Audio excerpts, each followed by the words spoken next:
Yo, yo, yo, what is up, you guys? It is your boy, HamzaConnection, coming at you live, and welcome to the Journey Podcast. Basically, one of the valuable lessons that I learned today is put your phone on airplane mode when you're recording podcast episode. Because if people call you, then your phone will basically stop recording the podcast and then you'll answer that call. It is super, super annoying because I usually do these in one take. I just spill out what my soul has to offer you guys and I'm done with it. But when I get interrupted, I'm like, well, what happened? And then I get out of my flow. Well, man, I wanna tell you about something about business, and maybe that I didn't quite realize it before, but now it makes so much more sense. And this thing, something it sort of clicked for me a little bit yesterday.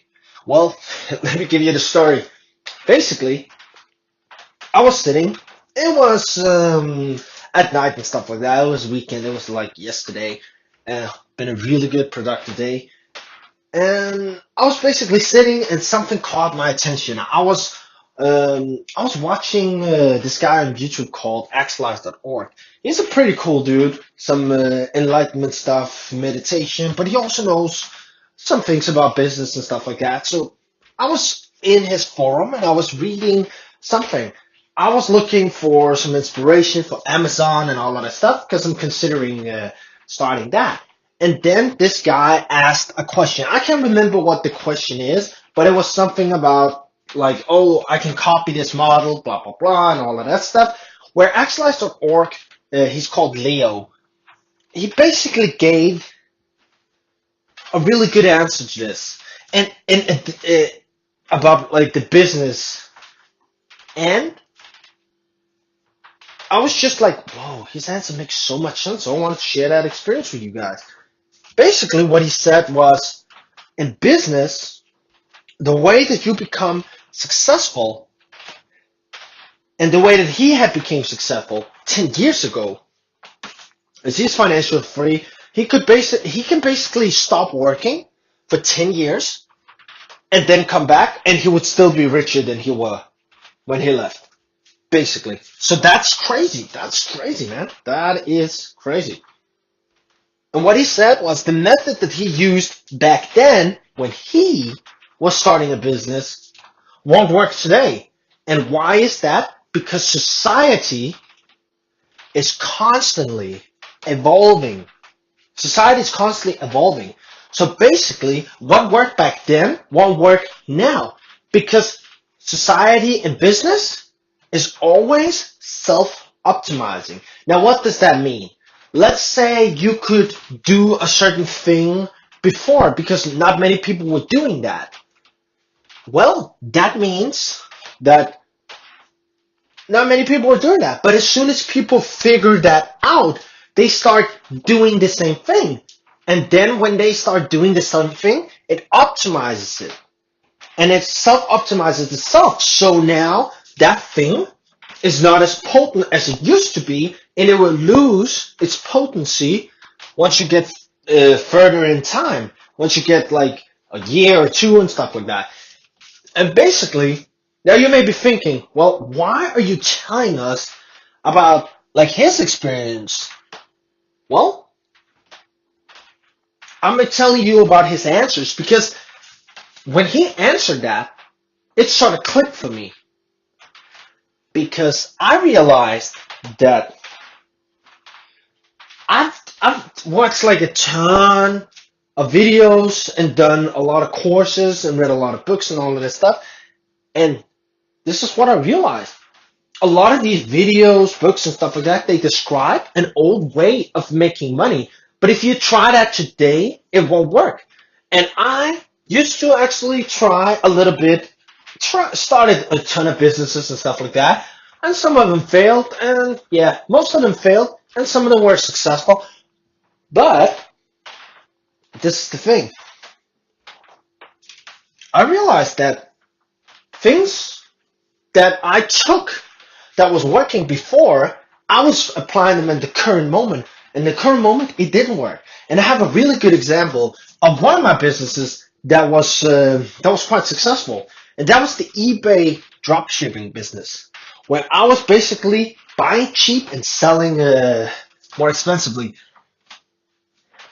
Back then, when I was doing it, it wasn't as potent as it used to be, but I could see, man, I was making I was making a good amount of money.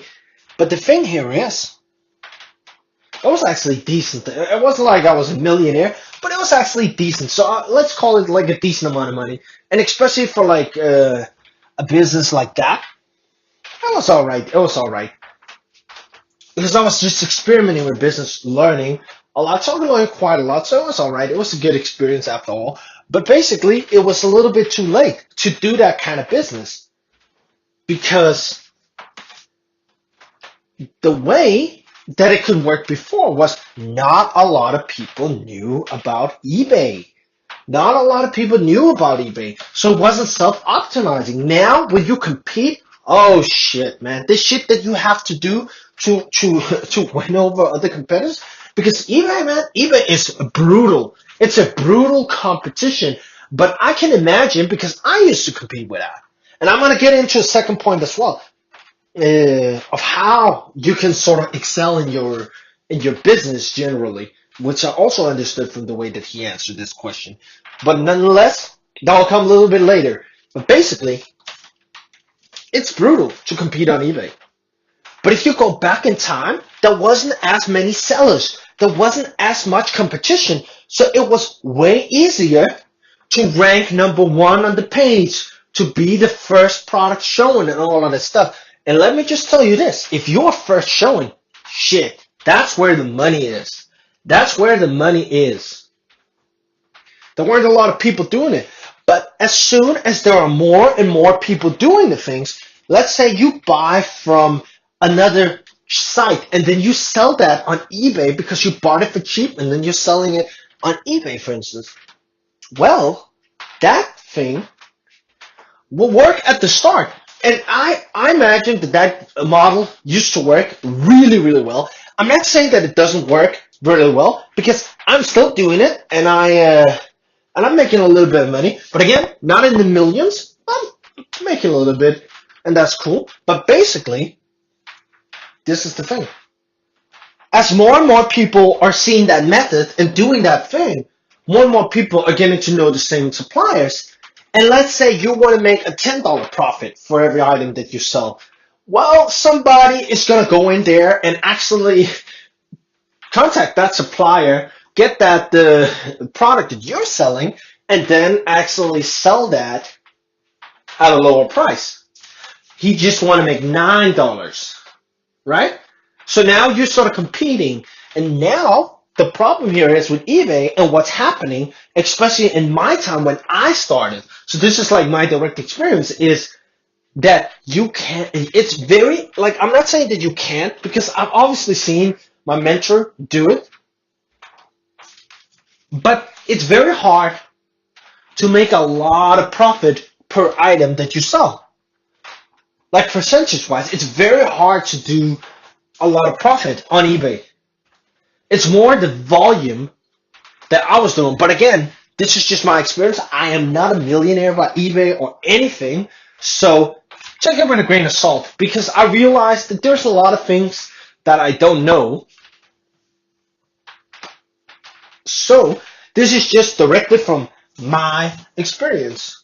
But it also makes the point right because I have talked to somebody also that started way before me and it worked for him. And some of the newer markets on eBay, because you have eBay US, you have also eBay, the English eBay and the Germany eBay and stuff like that. And for instance, I can share some with you guys. Germany eBay, it's quite new, other than the US eBay, and there's less competition there.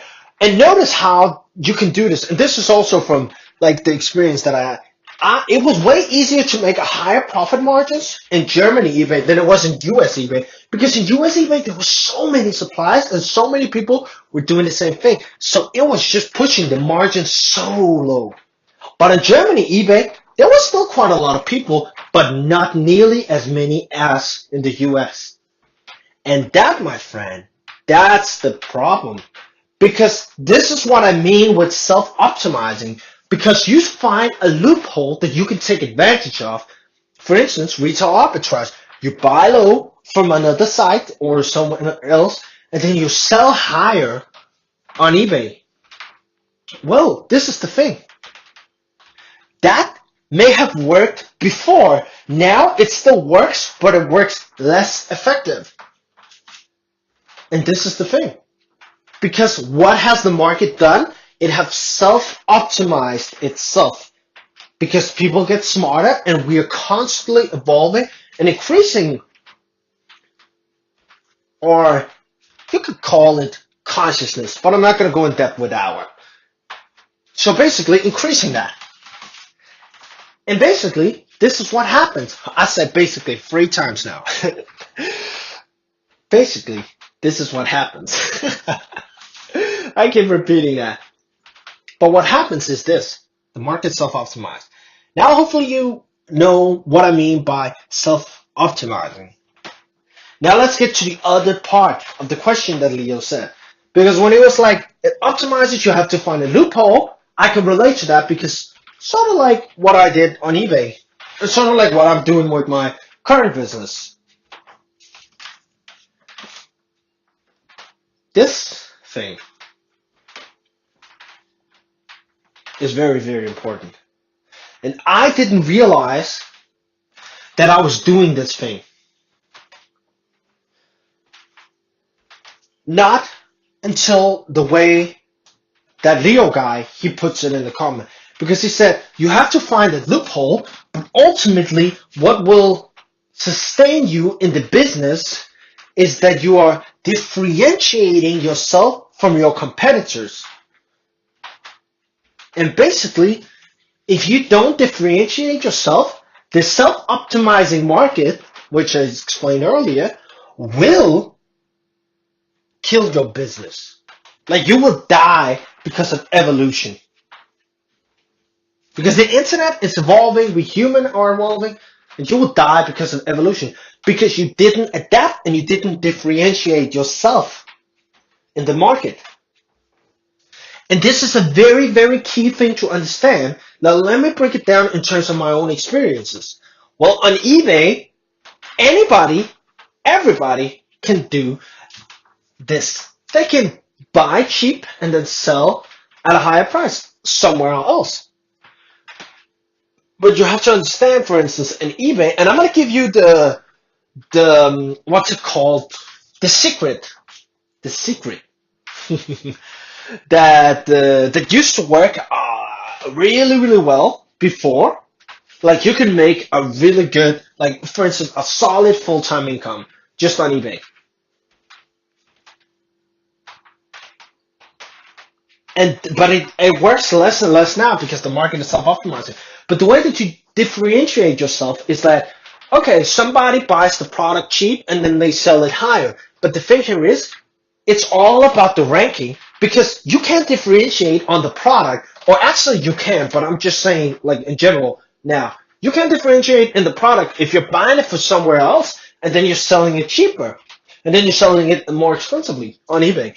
So basically what you're doing here is somebody else can get access to the same product and then sell it at a cheaper price than you're selling it. So I buy a pair of glasses for $2 and sell them on $10 for eBay. Somebody's going to buy them for $2 and sell them for $8 on eBay. And that's the thing. And that's the thing here. So how do you compete? Well, the only way you can compete in that scenario is by lowering the price constantly. And now you guys are going to say, but Hamza, there are other ways to compete. Exactly. And that point I'm getting to now. Because basically, this thing, you can compete with price. but you can also differentiate yourself and compete with something else. Because if the customer doesn't see that you are the lower price guy and they're only presented with the guy that's the higher price, bingo, there you win. So you can do search optimization for your titles so that when people search for your product, you are the one that's being shown and not the cheaper version of that. And that's the simple little. Everybody was adding sugar to the formula. I added a little bit of salt. And that made me a little bit different because I was doing search engine optimization for my eBay listings.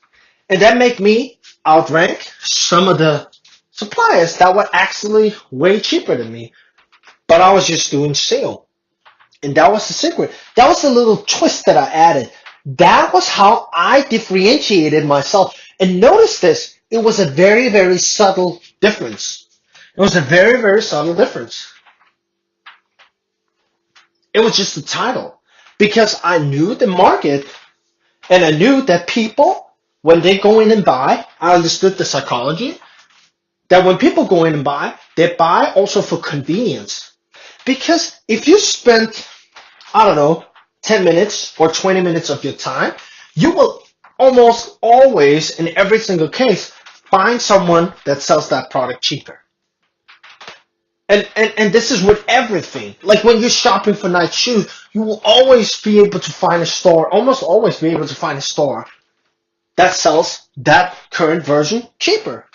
It's the same. It's like, yeah, you could go, for instance, supermarket. Bananas here cost this amount, and bananas at the other supermarket cost another amount. But people don't want to spend the time finding the cheapest thing. Some people do, but this is the thing. This is where you got to know your market. I targeted the people that just wanted to go in, quickly search, boom, and buy. And those were a percentage of the market. And I wanted to take that market, and that's how I did it. That's how I did it. Obviously, there's also a little bit more to it than that, and a lot of other things that I'm not sharing everything here, because that would actually take quite a long time to do. But basically, that is the principle.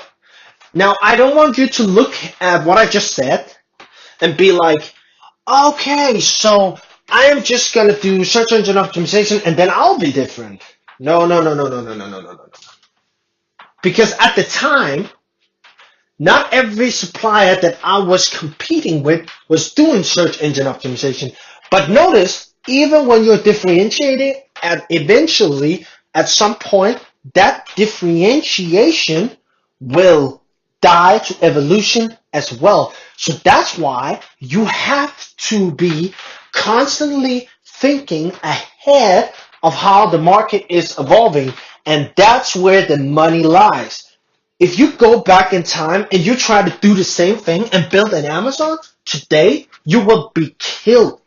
Because today, a lot of things, a lot of the business ideas are very time sensitive.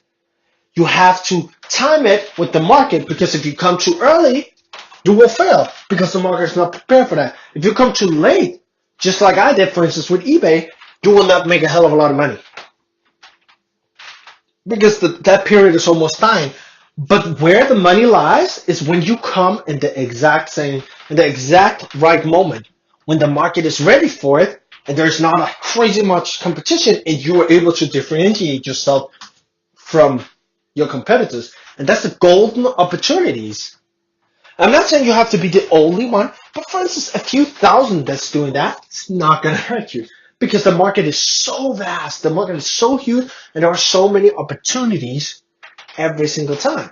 So what I'm just saying here is the principle that I want you to understand is that if you want to have a long, thriving business, then you have to constantly keep evolving, but you have to be one step ahead of the market. 1 or 2 steps ahead of the market, and you will be able to keep on making money. For instance, that method that I just shared with you, you won't be able to make money on eBay now. I think it was a couple of years ago that I did eBay. Maybe it was 2 years ago, I think. Can't quite remember. We're 2019 now. Yeah, I think it was 2 years ago. Basically, that's the thing. That is the thing right there, guys. That is the thing. So that's the principle. Learning that principle. That made me really think when actually I started answering that question because I was like, wait. So all of these in a box solutions, they don't actually work. Why? Because they're teaching you what they're doing and what used to work. And when they're telling you, hey, you can do this, that doesn't mean that you can't do that. But that out of the box solution for businesses, we all hear about these drop shipping models, this model and that model. And I bet they used to work at some point eventually. But the market, again, remember, self-optimizing. And you have to find a way to constantly be able to differentiate yourself. Now, I'm not saying that, oh, you have to create something amazing, but just subtle little things, and you will be able to make it. And there's a lot of things like e-commerce. I don't think it's completely dead, but it's constantly self-optimizing. When Shopify came out, you would be able to make a lot of money back then at the times. Because sometimes I wish I'd started earlier, but again, if you think about it, you could always be like, this is the trap that I don't want to fall into. Because now you know, okay, if I went back in time, I should have just done this, should have just done that. But the thing here is, it was clear. It's clear in hindsight. It's clear in the future, but it wasn't clear back then. Just like right now, you're probably, and I am also probably missing at thousands of opportunities to make money online, but I'm not seeing it because is it not obvious, or I haven't implemented, or I haven't put in the work. And those are the things that you have to realize. So differentiate yourself, and there's a lot of ways to differentiate yourself. But basically, be different, create a purple cow. And that principle, I feel like now I understand why it's so important. Because the market is self-optimizing itself. And you will die to evolution if you don't differentiate yourself in some way. So that was it, you guys. This one was more of a business podcast episode. Let me know what you think about that. I can go into more depth and all that stuff. And yeah, and tell you about all the businesses and models that I've started and share some insight with you guys. If that interests you, let me know, comment down below, and hit the like button and subscribe if you